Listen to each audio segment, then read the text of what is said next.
Kovela lom nakasonga anuam lam mabiang kapantrina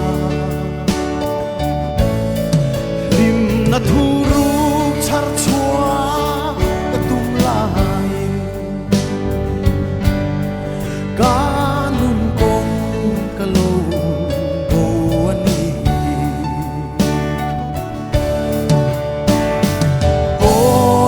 pa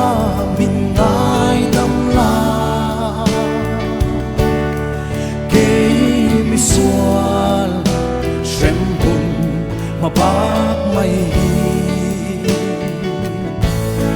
chum singa irua chou ve a likia a len ve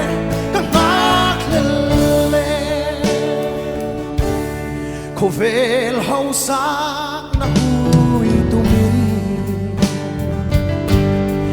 Minh thân na te ka lâu ngai lua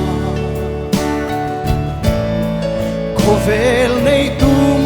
ma thei to chua lai Ka din na mun ka lâu haya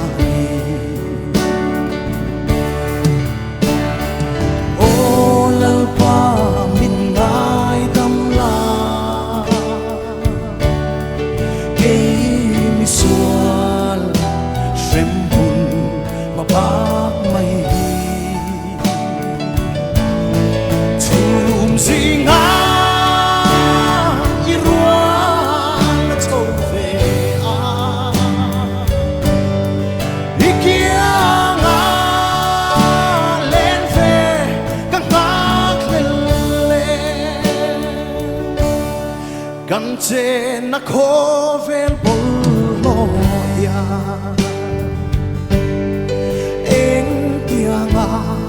nasa in zong ila lom na min pe thei lo bi ka ta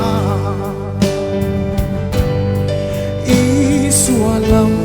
ma hoi i ra